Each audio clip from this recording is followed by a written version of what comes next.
Hello dear students, once again you are welcome in this video. Students, as you all know, we are making MCQs on literary theory and this is part 3rd. In the last part we covered post-structuralism, postmodernism, psychoanalytic criticism and some portion of feminism. So this is the next video in this series. So students, I am working for you and it is from the point of view of your examination. So don't take any tension, just watch our videos and understand literature in simplest way. So in this video we are going to cover the next portion in this literary series, and here again we have 20 MCQs. So as usual you have to take a pen and paper and write down question number 1 to question number 20, and in front of those questions just write down your own options, and at the end you have to calculate how many questions you could solve. And again we have set a passing criteria for this small test. There are 40 marks assigned to all questions, means every question carries 2 marks, and to qualify or get through this small test you need to get 20 marks, means 50% of score. So friends, let's start this MCQs on literary theory part 3. So we are covering the next portion in literary theory. So students, MCQs are based on some part of feminism, lesbian or gay criticism and Marxist criticism. And very first question we have, according to dash, there is no common sentence ready for her use, hence language is gendered. So who said this statement? We have options: A. Toril Moi, B. Virginia Woolf, C. Mary Wollstonecraft and D. William Emerson. So please write down question number 1, and in front of question number 1 just write down your option. I will tell you the answer. So this question is important in feminism, because feminism, there are some critics who are working on the feminism and especially on the part of language, and here we have the statement called there is no common sentence ready for her use. Who said this? And the correct option here we have Virginia Woolf. Virginia Woolf says this in her essay called Room of One's Own. Question number 2. The scholars or theorists Sandra Gilbert, Susan Goober, Patricia Stubbs and Rachel Bronstein are associated with dash. Options are A. Historicism, B. Formalism, C. Psychoanalytic criticism and D. Feminist criticism. Please note down your option in front of the question number 2. And correct option we have D. Feminist criticism. Question number 3. Who put the term écriture féminine, means women's writing? And options are A. Helen Sixos, B. Julia Kristeva, C. Luce Irigaray and D. Anne Jones. Please note down your option. Now dear students, if you look at feminism, you will find in feminism there are different theories, because feminism is a broad concept. Feminism is a broad theory. It's a broad area of analysis. So we find there are many sub theories in feminism, and here we have different types of concepts in feminism. It's a very broader area of study. So here we have a concept called écriture féminine, means women's writing again, and you have to choose option. Here the correct option is A. Helen Sixos. This terms comes in the Laugh of Medusa. It is an essay composed by Helen Sixos, and in that essay it talks about écriture féminine. Next question, question number 4. Who said it is impossible to define a feminine practice of writing, and this is an impossibility which will remain, for this practice can never be theorized, enclosed, coded? And we have options: A. Luce Irigaray, B. Julia Kristeva, C. Helen Sixos and D. Toril Moi. Please note down correct option, and we have right answer C. Again Helen Sixos said about this feminist theory or feminist criticism. As we already said that it is a very broader area. And here Sixos considers that it is very difficult to define feminism and give it a set landmarks or a specific landmarks, because it includes a lot of things in criticism. So it is not only a particular branch, but it includes many other fields of study in feminism itself. And hence here Helen Sixos says that it is very difficult to define the feminist practice of writing. This is an impossibility which will remain, for this practice can never be theorized, enclosed and coded. So this is the view stated by Helen Sixos. Let's move to the next question, number 5. Dash uses the terms symbolic and semiotic to designate two different aspects of language in her essay, The System and the Speaking Subject. And we have options: A. Helen Sixos, B. Julia Kristeva, C. Anne Jones, and D. Virginia Woolf. So please note down correct option.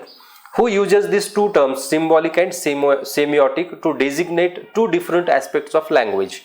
And we have correct option B. Julia Kristeva uses these two terms, symbolic and semiotic, to designate two different aspects of a language. And this appears in her essay called The System and the Speaking Subject. Please remember this essay. Next question. Who said one is not born a woman, rather one becomes a woman? So this is a very famous statement in feminism. If you study feminism, you will understand this type of statements, and this is a sociological perspective here given to feminism. And who said this? One is not born a woman, rather one becomes a woman. We have options: A. Juliet Mitchell, B. Anne Jones, C. Helen Sixos, and D. Simone de Beauvoir. Please note down your correct option. I think you remember this. This is a simple question. And the answer is D. Simone de Beauvoir. This is said in the very beginning of the second part of the second sex, which is published in 1949.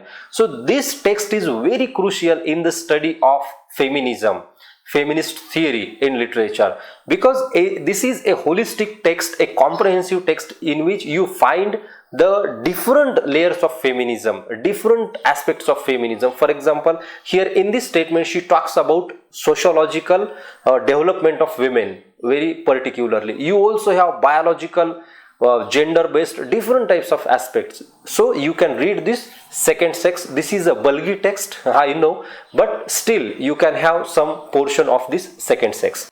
Let's move to the next part. Question number 7. Who wrote Sexual Politics in 1969? So these texts which I am given here for your understanding are very important. Just here you need to remember the names of these texts, these essays, and the writers who composed them, so that you can understand the whole theory of feminism, the development of feminism. These texts are important in the development of feminism. Here we have options: A. Juliet Mitchell, B. Simone de Beauvoir, C. Kate Millett, and D. Sandra Gilbert. And correct option is Kate Millett composed this Sexual Politics in 1669.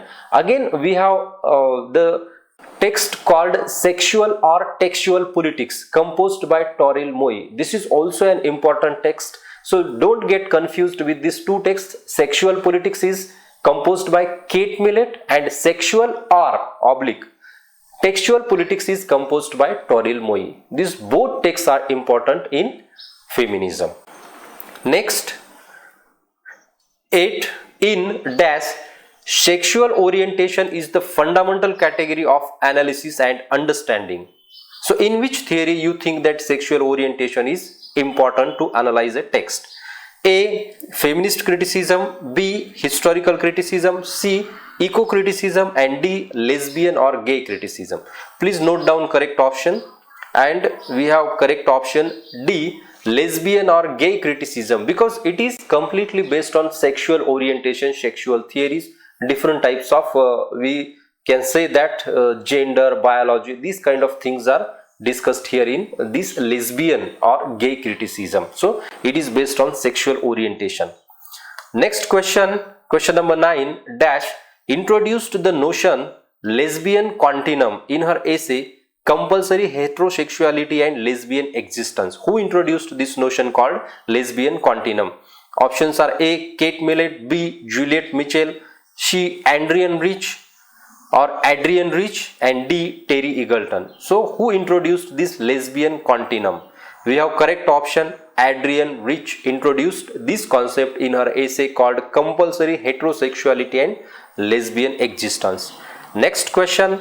Question number 10. In 1990s, within the sphere of lesbian criticism, a notion emerged known as. Options are A. Queer theory, B. Gay theory, C. Lesbian theory, and D. None of the above. In 1990s, in lesbian criticism, a new concept came. What is that concept? Please note down correct option, and here we have correct option, queer theory. So in 1990s, within the sphere of lesbian criticism, it is in the lesbian criticism or gay criticism, many of gays were calling this type of criticism or theory as queer theory instead of gay or lesbian. Though there are associations with this queer word, the abusive association, but still they were using this queer. Queer means many times it is used in connection with homosexuality, and many gays were using this term called queer theory, and from 1990s onward this has become popular in gay criticism or lesbian criticism. Next, question number 11. According to Bonnie Zimmerman, a lesbian or gay text is dash. We have options: A. One which written by a lesbian, B. One written about lesbians, and C. One that expresses a lesbian vision, and D. All of the above. So this is very important, dear students. So to which text we should call lesbian or gay text? And here you have four options, and please note down correct option, and correct option here we have all of the above. So you can understand gay text or lesbian text in which you find these things, any of these things or all of these things. Very first, A, written by lesbian, written about lesbians and expresses a lesbian vision. So understand, consider these three things, then you will understand lesbian or gay text. So this is the features of gay text. Next, who are the founders of Marxist school of thought? Options are A. Karl Marx, B. Friedrich Engels, C. A and B, and D. Rousseau. Who are the founders of Marxism? And correct option is C, A and B. Karl Marx and Friedrich Engels founded this school or philosophy called Marxism. Next question. Question number 13. Who wrote Communist Manifesto, published in 1848? So this text is very important in Marxism. We can say that Marxism began with the publication of this Communist Manifesto.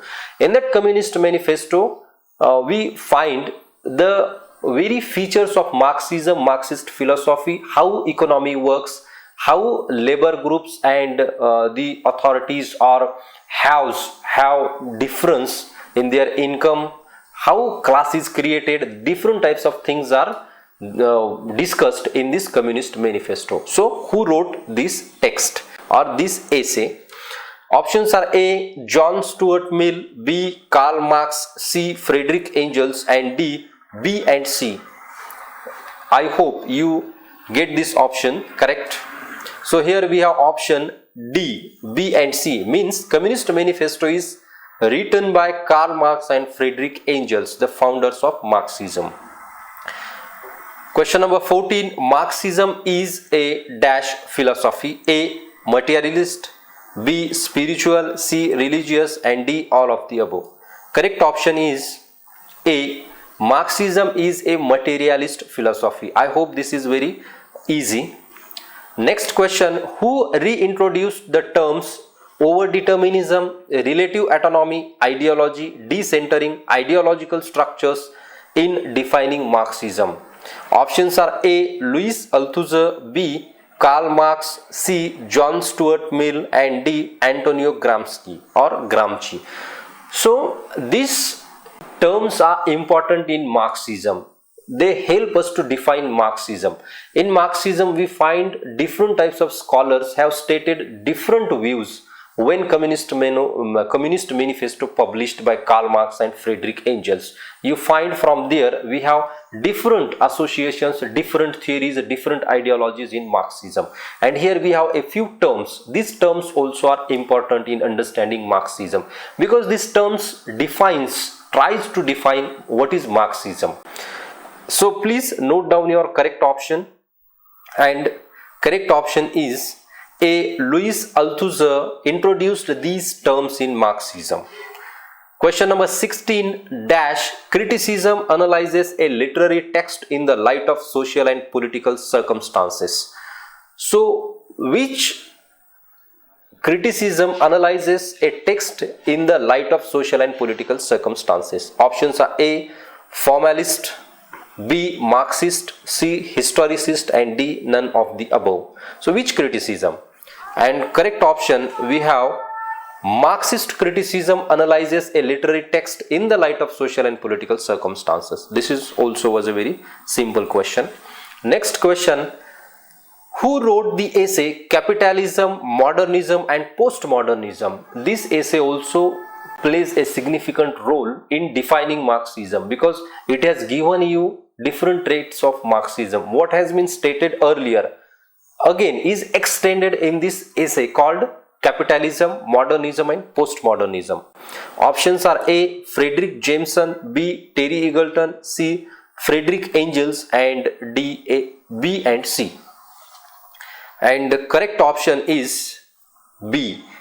Terry Eagleton composed this essay called Capitalism, Modernism and Postmodernism. Terry Eagleton also is considered an important Marxist critic, modern Marxist critic, who has given you different features of Marxism, how Marxism works and what are the opposite levels of Marxism, what is binary opposition, different type of things he talks in Marxism. So Terry Eagleton becomes an important critic to understand. Question number 18 dash, critics relate the context of a work to the social class status of author. Options are A. historical, B. eco, C. Marxist, and D. formalist. So which critics relate the context of a work to the social class status of author? I think this question also is simple. You can have the correct option. Here we have correct option C. Marxist critics relate the context of a work to the social class status of a author. Next question, question number 19 dash, conflict is a vivid feature of Marxism. What kind of conflict or what type of conflict is a vivid feature? We have options A. spiritual, B. religious, C. class, and D. none of the above. So again a simple question, and answer is C. Class conflict is a vivid feature of Marxism. Basically Marxism is based on the class conflict or the class in the society. Have and have nots is the great difference we can find in Marxism. So Marx and Engels talks about this class struggle in the society. So this has been started in Europe. If you read Marxism, you will understand. Both were German philosophers, and you can have this type of things in Marxism. So students, we have last question in this test. Who wrote the Political Unconscious Narrative as a Socially Symbolic Act published in 1981? Who composed this text? We have options A. Terry Eagleton, B. Friedrich Engels, C. Karl Marx, and D. Friedrich Jameson. Please note down your option, and correct answer is D. Friedrich Jameson composed this text called The Political Unconscious Narrative as a Socially Symbolic Act in 1981. So here think about the spellings of Friedrich Engels and Friedrich Jameson. So there is difference between the two spellings. So dear students, this is all about the small test we have done with this small test. I hope you score a very good score in this test. You get through this test and you will share your score in the comment section. I appreciate your score. If you find any difficulty, you can also comment below in the comment section. Dear students, please like this video, share this video among your friends, among your co-learners, and also subscribe to Literature Simply if you have not yet subscribed, and also press the all bell notification icon. This is enough for this video. Let's meet in the next video. Till watch Literature Simply. Thank you.